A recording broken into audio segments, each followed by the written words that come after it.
तो किसी ने बहुत खूबी कहा है कि मन के हारे हार है, मन के जीते जीत। So hello everyone, welcome to ATP star Kota. आज हम उन बच्चों के बारे में बात करने वाले हैं जिन्होंने अपनी क्लास 11th को वेस्ट कर दिया है, और वो बच्चे बहुत हताश हो जाते हैं कहीं ना कहीं सर स्टूडेंट्स की, यार कई कारणों की वजह से उनकी जो मतलब प्रिपरेशन है उनके अंदर बहुत ज़्यादा लैग आ जाता है, और इस पॉइंट ऑफ टाइम पे सोचने लगते हैं कि यार माँ बाप जो पैसा लगा रहे हैं क्या वो कहीं वर्थ भी है कि नहीं है, क्या मैं एग्जाम निकाल पाऊंगा या नहीं निकाल पाऊंगा। सबसे पहले तो मैं विनीत सर और अमित सर से ही जानना चाहूंगा, सर ऐसे क्या रीजंस होते हैं, बिकॉज आप लोगों ने इतने स्टूडेंट्स को पढ़ाया है, इतने स्टूडेंट्स को हमने करीब से देखा है, कई ऐसे स्टूडेंट्स भी रहे एटीपी स्टार में जिन्होंने मतलब एक साल के अंदर ही बहुत अच्छी अच्छी रैंक्स की है, तो क्या ऐसे रीजंस होते हैं जिसकी वजह से 11th वेस्ट हो जाती है विनीत सर? देखो बच्चों, रीजंस के बारे में तो हम बात करने वाले ही हैं। उससे पहले आप सभी फुल जोश में लाइक करिए सूर्य सर के लिए और अमित सर के लिए और पूरी टीम एटीपी स्टार कोटा के लिए, क्योंकि आपके लिए कुछ हम खास लेकर आ रहे हैं जिससे आपकी ये प्रॉब्लम, अगर आपका क्लास 11 किसी भी तरीके से वेस्ट हो गया है या उतना अच्छा नहीं गया है तो डरने की कोई बात नहीं है। सारी प्रॉब्लम का सोल्यूशन लेकर आ रहे हैं, और वो भी almost free of cost. Yes, तो इस सेशन के एंड तक आपको बने रहना है। आपकी प्रॉब्लम्स का वन स्टॉप सोल्यूशन हम लोग लेकर आए हैं। अब बात करते हैं सर बच्चों की जो इश्यूज इस समय हो जाते हैं। सर बहुत सारे इशू हो सकते हैं। मान लो लड़का है, हो सकता है प्यार के चक्कर में इस समय पड़ गया होगा, है ना। अमित सर के साथ भी ऐसा हुआ था। हो सकता है लड़की है तो लड़के के चक्कर में हो गई हो सकता है गेमिंग का एडिक्ट हो सकता है पॉर्न का एडिक्ट हो सकता है वेब सीरीज देख रहा हो सकता है खुद ने मक्कारी की हो, आलस से मरा हो, कुछ भी हो सकता है। हेल्थ इशू हो सकते हैं, फैमिली इशू हो सकते हैं, हो सकता है सर कोचिंग सही ना मिली हो, तो यार बहुत सारी प्रॉब्लम हो सकती है। पर पहली चीज, जो पहला स्टेप हमें लेना है वो ये है कि एक्सेप्ट व्हाटएवर हैपेंड। जो भी हो गया है, बीती ताही बिसार दे, आगे की सुध ले। जो हो गया है उसको तुम बदल नहीं सकते, लेकिन अब आपके दिमाग में सर एक बहुत बड़ा सवाल बच्चों के दिमाग में रहता है कि क्या जो बचा हुआ समय है उसमें मैं अपना जो ड्रीम आईआईटी है वो अचीव कर सकता हूं? तो यार बिल्कुल कर सकते हो। जो रास्ता आज हम आपके साथ शेयर करने वाले हैं, अगर वो आप सारा फॉलो करते हो और एंड में जो हम आपको देने वाले हैं उसका अगर आप यूज करते हो तो भाई विल मेक श्योर कि इस जर्नी में आप सक्सेसफुल जरूर हो पाओगे। बाकी अमित सर, आपका भी क्लास 11 शायद अच्छा नहीं गया था, है ना? तो सर क्या रीजंस रहे थे, आपको क्या लगता है बच्चों का, वो बताइए। सर एक्चुअली मतलब काफ़ी सारे रीजंस हो सकते हैं। मतलब मेरे केसेस में भी 2-3 इश्यू थे। लड़की वाला तो मैं नहीं बताऊंगा, लेकिन मतलब जो दूसरा था कि एक क्या होता है कि जब हम 10th से 11th क्लास में आते हैं तो बहुत ही ड्रास्टिक से चेंजेस हो जाते हैं। सिलेबस जो है वो बहुत ज़्यादा बढ़ जाता है ना। तो मतलब ऐसा लगता है कि 10th में लिमिटेड सा सिलेबस है, उसी में से क्वेश्चन एग्जाम में पूछे जाने और वो कर देते हैं। तो अभी 3-4 महीने तो हमें ये सोचने में लग जाते हैं कि यार ये कैसे क्या हो क्या रहा है यहाँ पे ना। बिल्कुल सारी नई चीज़ें दिखनी है। ये मतलब फिजिक्स में वो पुल्ली पे बंदर लटका देते थे, तो वो देख के आती तो हालत जो वो खराब हो जाती है। फिर जब 3-4 महीने बाद में समझ में आने लगता है कि यार ये तो गलत हो गया। हाँ, तब तक बेसिक्स निकल चुके होते हैं, फिर जो चीजें पढ़नी होती है वो सब ऊपर से जा रही होती है। फिर जब धीरे धीरे अब जैसे मैं इस फील्ड में आया तो फिर मैंने इस चीज को थोड़ा सा समझा कि सारा मेंटल गेम है। क्योंकि जैसे ड्रॉपर बच्चा सर जो होता है उसके पास में लगभग आप ऐसा मान लो 8-10 महीने का टाइम होता है। हाँ, और उसमें काफी बच्चे ऐसे होते हैं जो 11th से 12th में सिर्फ स्कूलिंग उन्होंने की होती है, फिर भी वो क्रैक कर लेते हैं।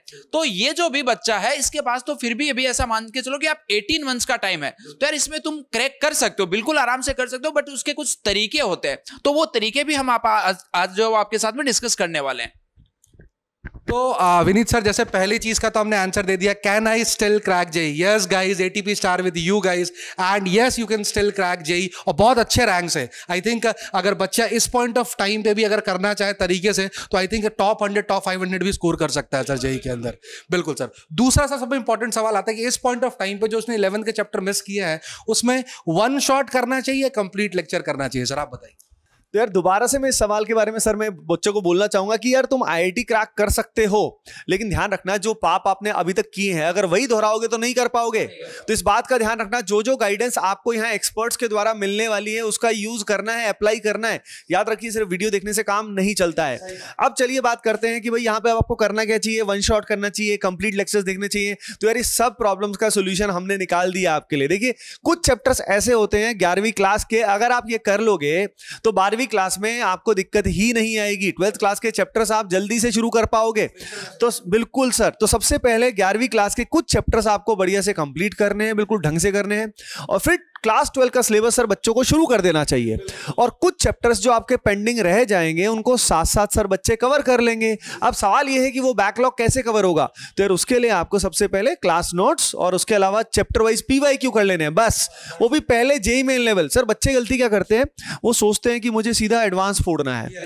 अरे यार पहले जेईई मेन लेवल का, यानी उन चैप्टर्स में जो आपके चैप्टर कमजोर हैं, पहले जेईई मेन लेवल तक के तो बनो यार।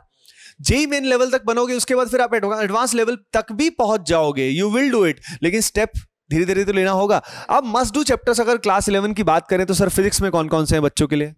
सर फिजिक्स में जो 12th में जो सबसे ज्यादा इंपॉर्टेंट आता है बेसिकली वो मैकेनिक्स का ही सबसे ज्यादा इंपॉर्टेंस आता है।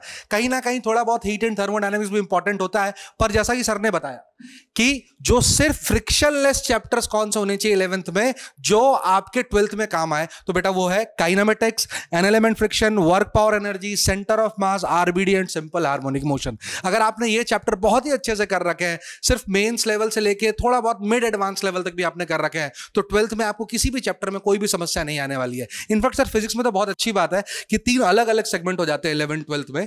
तो इलेक्ट्रोडायनेमिक्स में फिर भी अगर आप देखें तो बस सिर्फ मैकेनिक्स का ही इंपॉर्टेंट एक रोल बचता है। अच्छे लेवल के प्रॉब्लम्स में अगर आपकी मैकेनिक्स बहुत अच्छी है तो आप अच्छे से कर सकते हैं। तो मेरे हिसाब से सर यही वो 5-6 चैप्टर होने चाहिए जो बच्चे को 12th में जाने से पहले बहुत अच्छे से प्रिपेयर करना चाहिए।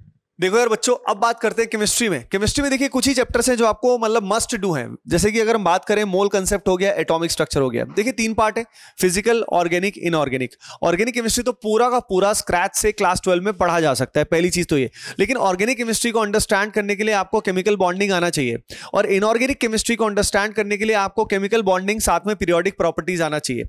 तो अब पीरियोडिक प्रॉपर्टीज आपको तभी समझ में आएगा जब आपको एटॉमिक स्ट्रक्चर आएगा।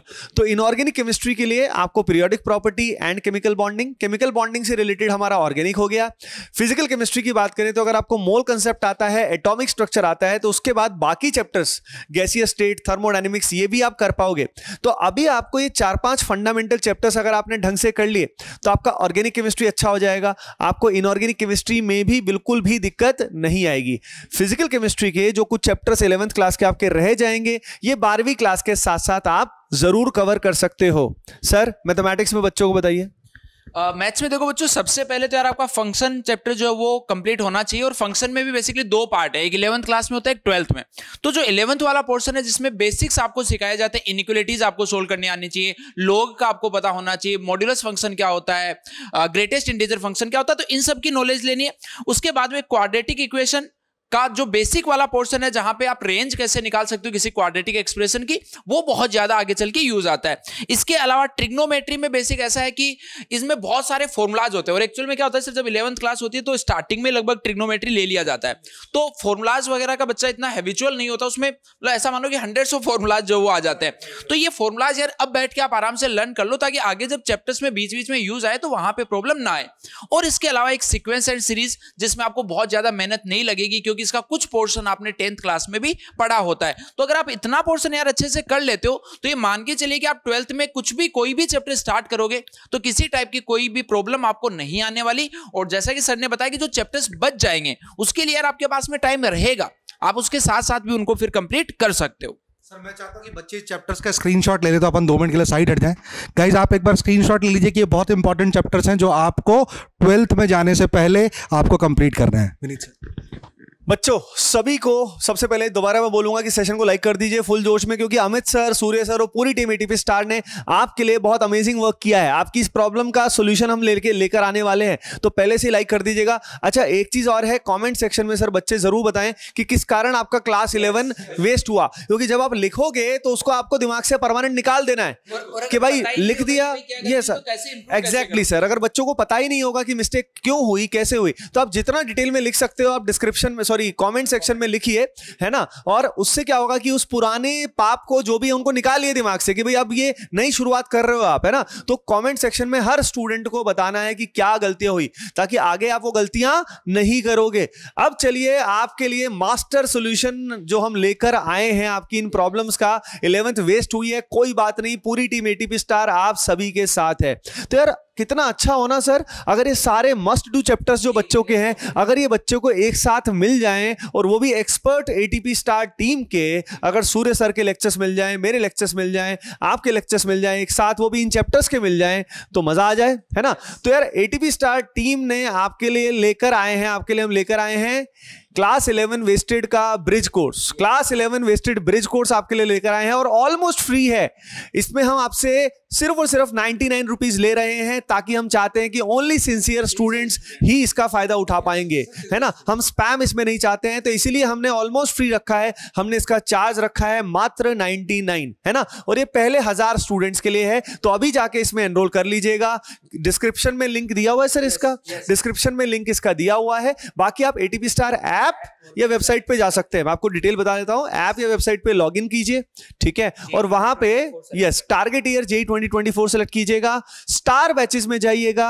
स्टार बैचेस में आपको दिख जाएगा bridge course, class 11 vested bridge course. वहां से आप मात्र 99 रुपीज में इसमें अभी के अभी एनरोल कर लो बच्चों। Do it right now, it will change your life. क्योंकि आपका जो ये 11th का जो गैप रहा है ना, उसका गैप को ये कंप्लीटली फिल कर देगा, एंड आपका जो ड्रीम IIT है वो आप जरूर अचीव कर पाओगे। तो make sure you enroll it as soon as possible. Do it right now sir. So I think हमने आपकी सारी जो परेशानियां थी, सारी जो समस्याएं थी, उसको चर्चा में लाएं, और अल्टीमेट जो सोल्यूशन हम लोग निकाल के लाए हैं बेटा, that is this chapters you must need to recover before going to class 12, और ये आपको सारी की सारी ब्रिज कोर्स में मिलने वाली है। तो आई थिंक सर हमने बच्चों की सारी बातें बता दी है, पर साथ ही साथ में जो विनीत सर ने सबसे पहली लाइन बोली थी बेटा, उस चीज को बहुत अच्छे से ध्यान रखना। गलतियां को दोबारा नहीं दोहराना है, नहीं तो इन सब चीजों का कोई मतलब नहीं है, कोई सेंस नहीं है सर, अगर आप सेम गलतियों को दोबारा दोहरा रहे हो। तो जाने से पहले कमेंट बॉक्स में जरूर लिख के जाएं कि आपने क्या गलतियां की थी, एंड मेक श्योर कि आप अगली बार वो गलतियां ना करें। So I think that's it guys. जल्दी करो यार, अभी के अभी ब्रिज कोर्स का हिस्सा बनो। पहले 1000 स्टूडेंट्स के लिए ओनली 899 इसका फायदा उठाइए। It will change your life. Bye bye, take care and keep preparing well. Love you all.